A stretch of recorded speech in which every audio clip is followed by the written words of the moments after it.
not the mafia crime guy. My textbook answer when anybody asked me if I was in the crime family is I made my living with a hose and a gun. That was your own. But before I start, and thank you for the acknowledgement, if there's anybody here that's a veteran, first responder, EMS, police officer, firefighter, please stand up.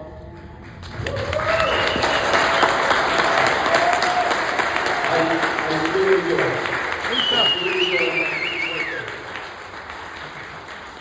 So I'm here on behalf of Tunnelton Towers. I just understand this morning they reached their goal of $10,000 donated to Tunnelton Towers.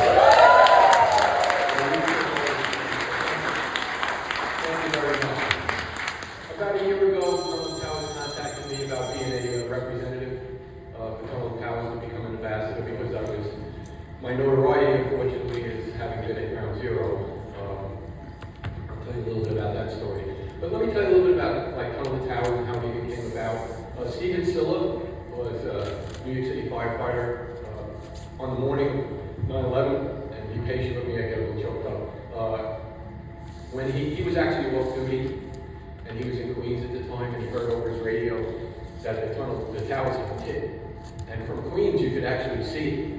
He jumped in his car, went to the Brooklyn Battery Tunnel. The Battery Tunnel was closed for anybody, police, fire, anything, because they thought we were under attack, and then they were going to bomb the tunnels and towers. Tunnels and bridges. So no one was allowed, police, fire, nobody was allowed to any of the tunnels.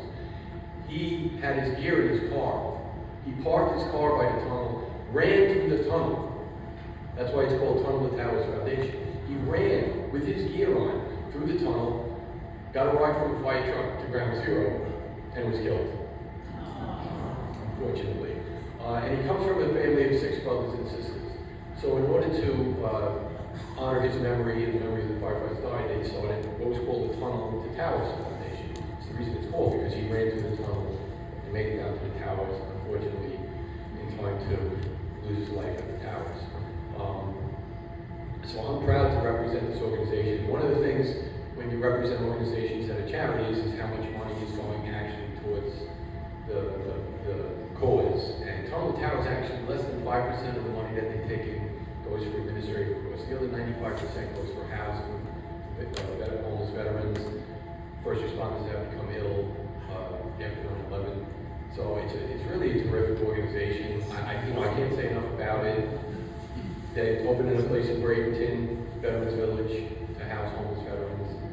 It's really a crime in this country if veterans can't find a place to live, that they don't have a place to live. So they've gone out on their own to do this. So let me give you a little bit of my story of 9/11. It's not a pleasant one, and I don't want to leave everybody with a bad taste in their mouth. But when I was a New York City firefighter, I was a fairly decent firehouse cook, and I got a little bit of a reputation. And the only reason I'm mentioning this, it's not for self-aggrandization, is I wound up having 3 Fireman Cookbooks published. And because of that, I was asked the summer of 2001 to promote a New York City firefighter cooking contest. I was going to be the judge. But they asked me, because of the book, if I would go on TV and help promote this cooking contest and then eventually judge it. So I said, oh, yeah, of course, it's for a good cause. And they were going to donate $10,000 to the Widow and Children, New York City Widow and Children's Fund. So I said, okay, in the summer of 2001, they called me and they said, all right, Joe, it's going to be a live TV show at your firehouse in Queens, in Kew Gardens. Those are the ex-Queens people. Yeah, so I agreed. And they said, all right, it's all set. We talked to the TV station. You're going to be there the 8th of September, 2001. It's all set. This is 2 weeks before 9/11. About a week before, they called me up and they said, Joe, the camera crew with the traffic in New York area doesn't want to come all the way out to Queens, and we don't get a really good signal for a live TV show. So what we'd like you to do is, we found a firehouse in Manhattan, ladder 3 on 13th and Broadway. Would you be willing to come to Manhattan? I said, yeah, of course. And my brother was also a New York City firefighter, as well as my father. And I agreed to it. I said, sure, no problem. They said, all right, the only thing is we can't do it on the 8th. Are you available the morning of September 11th? So I said, unbeknownst to me, what was going to transpire that day. So I said, sure. I was not working, so they said, we're gonna send a car service to your house, we're gonna take you to ladder 3. My brother worked in Manhattan, so I knew 4 or 5 firefighters that worked in ladder 3. So I already knew a few of them. Car service picked me up at 5:30, I arrived at about 6:15, the morning of September 11th. Beautiful sunny day, as I'm sure you're well aware. Went in, met the firefighters, started talking a little bit. The host of the TV show came. And what it was like a remote thing. WB11 in New York was on, and they would say, every 3 times they were going to cut live to ladder 3. So the girls that were doing the morning show would say, all right, we're going to cut live to Joe Bonanno and Larry from Pop. They were at ladder 3 on 13th and Broadway, and we would do our little cooking thing. I actually took a run with ladder 3, not to run to the World Trade Center, but a run to ladder 3. Just they wanted to see me come down the pole, going with the truck, which we did. And so we came back, and there was another one at 8, I think it was 8:10 or so. The first plane hit at 8:46. So we did the second segment about 8:10, the third segment we did about 8:25. It was only a minute. Thank you everybody for coming. The host left, and the firefighters were pulling me into the kitchen, saying, come on back, you don't want to drive home now. So I remember it was Ronzoni Pasta. That's what I was working for. I'm sure if you're from New York, you're familiar with Ronzoni Pasta. That's who sponsored the farming cooking contest. I went back in, had a cup of coffee. The girl from Ronzoni said, Joe, the car service person is in the Bronx. They can't get here for 2 hours. I'm like, oh, it doesn't matter to me. I'm just hang out in the kitchen with the farm, come back and have. But call it divine intervention, twist of fate. I don't know what. I can see it to this day. I was standing on one of the firehouses, which was open with all the firefighters talking, and she gets a phone call and she says, Joe, I got good news. There's a car service right around the block. You can take it right now. All the firemen were, no, wait, take the other one, leave later. I said, you know what, I don't want to hold the person up. Car service pulled up, I got in, we pulled out. Ladder 3 pulled out right behind me. I took a right up 6th Avenue to the Queens Midtown Tunnel. They took a left to the World Trade Center. As I was driving in the car, I could hear a million fire trucks, but it's New York. It's sand and the sirens all over the place. I said, do me a favor, put the radio on, and I hear the first thing, the plane must have flew right over our car, and I hear, apparently, so we interrupt this program, apparently a small plane has hit the World Trade Center. And as we're going, I look back, I can see it. I see the small plane. Plus, it was a beautiful day. I said, how could somebody get disoriented on a day like this and flying to the World Trade Center? I got to the Queens Midtown Tunnel. We didn't have radio signal. As soon as I came out of the tunnel, we went to the toll booth. I turned around, I saw the second plane hit. And now I hear the radio reports that this is an attack. This isn't an accident. Just like Steven Siller, I asked the driver to turn the car around to go back. He turned the car around, did the same thing. They wouldn't let me through. So I went home. When I got home, I was in time to see the first tower collapsing. And I'm sure if I asked everybody here, one of the things they say with 9/11 and even some of the towers is never forget, which I understand that, but I bet if I asked everybody in this room where you were when you heard this news about 9/11, everybody would remember. I don't need to remind you about it.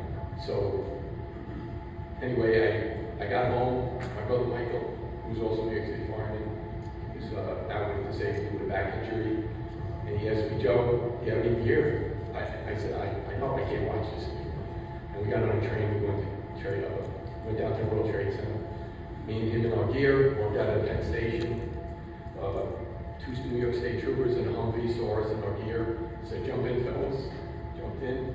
Got us as close as we could possibly get to the World Trade Center. The rest of it, you had to walk. I'm sure you all saw it on TV. And we got, as soon as I turned the corner and I saw that pile of smoke and rubble, I dropped to my knees in tears just thinking that I knew what I was going to see when I went in there. And I know that I was watching thousands of people, that passed away. And then it was time to go to work, so we went to work. But, unfortunately, there wasn't too many people to rescue because if you were inside the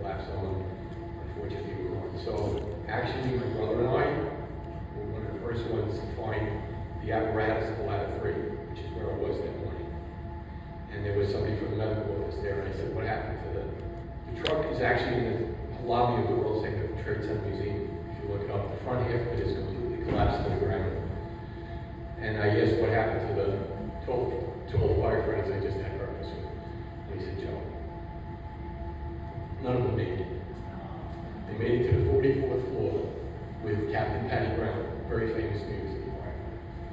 And they were on the 44th floor when the building collapsed.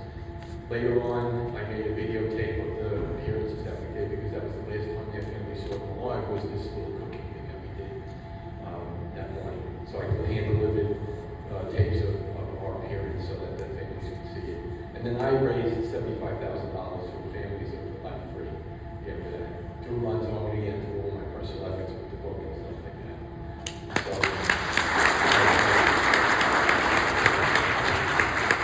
So a lot of times I'm asked,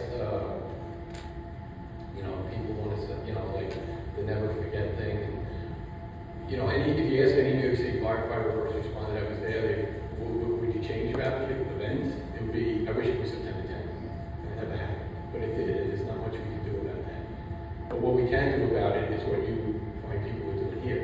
It's raising money for people that survived and made it, whether they have mental health issues, physical health issues, homeless veterans, place to live. I mean, it really is a wonderful thing, and that's all we can do really out of tragedy. Can't change the event, I certainly would. But the positive spin that I'd like to leave for everybody in this room, considering the upside down world, the kind of crazy world that we live in now, is if you couldn't change the event, what I would like to see is for people to not remember the terrible event, it was terrible enough, to remember how we felt September 12th, 13th, and 14th, and the days and weeks thereafter. We were a much kinder, gentle place to each other. It has nothing to do with political affiliation, religious affiliation, race, it had nothing to do with any of it. It was just help in whatever way you can. So here we are, 20-something years later, and you find people still doing the same thing, helping. And I applaud you for that. And that's the reason I come to do these things. I still get pretty choked up about it when I speak about it 25 years later. But that's okay. It's part of what I'd like to honor. How can I honor their memory? I certainly can't bring them back. But what I can do is what I'm doing right now is passing the word on that. Be the kind of gentle people we were the days after 9/11. So if you could leave with that positive spin, yes, I just told you a terrible story. And I was telling Joe here that I have 101 stories. Really good ones of guys that made it, and really bad ones. Guys that didn't. I'm one of the lucky ones that made it. So here's my paying it forward back.